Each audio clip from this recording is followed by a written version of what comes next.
नमस्कार दोस्तों, स्वागत है आपका एग्जाम स्टडी पर। और आज मैं बात करने वाला हूँ जीरो डिफेक्ट और जीरो इफ़ेक्ट स्कीम के बारे में। तो क्या इस स्कीम की क्या ख़ास बात है और क्यों ये न्यूज़ में है, इनके सभी पहलुओं के बारे में हम लोग डिटेल में डिस्कस करेंगे और एक एक पॉइंट को क्लियर करेंगे। तो चलिए शुरू करते हैं।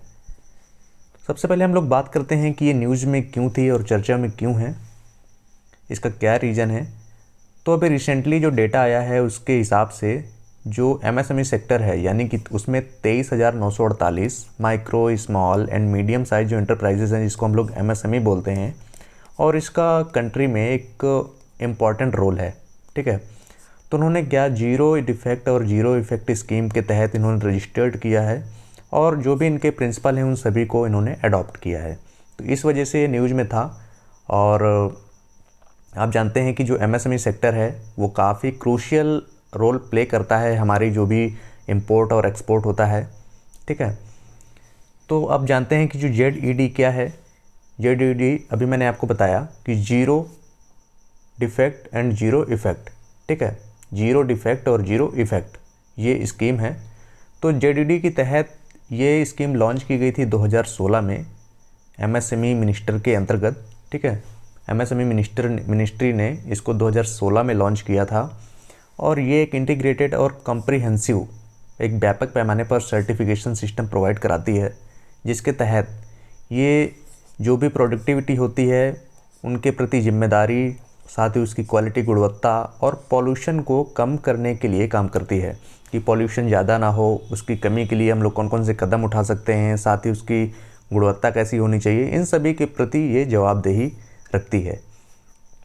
तो zero defective and zero effective अगर हम स्कीम की बात करें, जीरो डिफेक्ट और जीरो इफ़ेक्ट, ठीक है, तो ये सारी चीज़ें आती हैं कि क्यों न्यूज़ में थी। तो मैंने आपको बता दिया कि 23,948 जो micro small and medium size enterprises हैं उन्होंने रजिस्टर्ड किया है और इनके सभी सिद्धांतों को, इनके प्रिंसिपलों को अडॉप्ट किया है। साथ ही 2016 में लॉन्च की गई थी, मिनिस्ट्री ऑफ एमएसएमई ने लॉन्च किया था। और एमएसएमई आप जानते हैं एमएसएमई का फुल फॉर्म। साथ ही इसके कौन कौन से उद्देश्य हैं, ऑब्जेक्टिव कौन कौन से हैं। देखिए, सबसे पहले तो इकोसिस्टम को डेवलप करना for zero defect manufacturing in MSME, यानी कि एमएसएमई सेक्टर के तहत जो भी चीज़ें डेवलप होंगी उसमें जीरो डिफेक्ट मैन्युफैक्चरिंग होगा। साथ ही इकोसिस्टम का भी पूरा ख्याल रखा जाएगा। ठीक है, कि पर्यावरण को प्रदूषित ना किया जाए, और यही सब सारे पहलुओं को ध्यान में रखा जाएगा। साथ ही to promote adoption of quality tools, यानी कि जो हमारे क्वालिटी टूल्स हैं उनको प्रमोट करेंगे और उनको अडाप्ट करेंगे।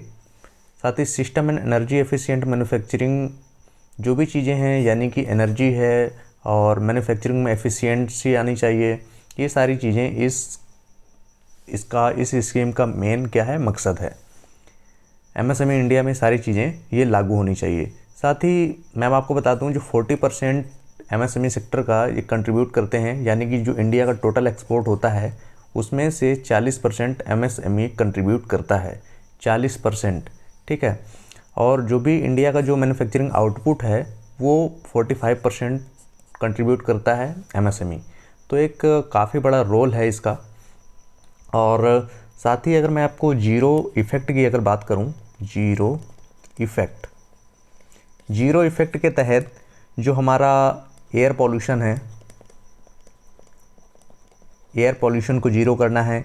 साथ ही जो हमारे लिक्विड डिस्चार्ज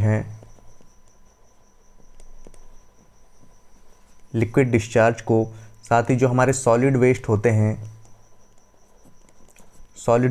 हैं, इन सभी को हमें क्या करना है, इन सभी को हमें जीरो करना है। ये हमारा उद्देश्य है इस स्कीम के तहत।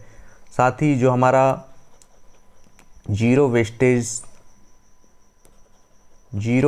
ऑफ नेचुरल रिसोर्सेज, यानी कि जितने हमारे नेचुरल रिसोर्सेज हैं उनमें जीरो वेस्ट हो, ऐसा हमें इसका ध्यान रखना है और सारी गुणवत्ताओं का भी ध्यान रखना है इसके तहत। साथ ही अगर मैं जीरो डिफेक्ट की बात करूं, जीरो डिफेक्ट, इससे पहले हम लोगों ने जीरो इफ़ेक्ट की बात की है, अब मैं बात करता हूं जीरो डिफेक्ट की। तो जीरो अगर डिफेक्ट की बात करेंगे तो जो हमारा कस्टमर है, कस्टमर पर मेन फोकस करना है। इसके तहत कस्टमर पर मेन फोकस करना है, साथ ही जो भी हमारी नॉन कन्फर्ममेंस है और नॉन कॉम्प्लीमेंस हैं उनको, उन सभी चीज़ों को ध्यान में रखते हुए सारे पहलुओं को ध्यान में रखना है। ये हमारा ऐसा उद्देश्य है इस स्कीम का। तो सारी चीज़ें आई होप आपको क्लियर हो गई होंगी। जीरो इफेक्ट क्या है, जीरो डिफेक्ट क्या है, साथ ही इसके उद्देश्य क्या हैं और जेडीडी क्या है और ये न्यूज़ में क्यों था, इसके तहत सारी चीज़ें इसमें इस वीडियो में बताई गई हैं। तो आपको कैसा लगा? अगर फिर भी आपको कोई डाउट है तो आप मुझसे पूछ सकते हैं, कमेंट करके आप अपनी राय दे सकते हैं।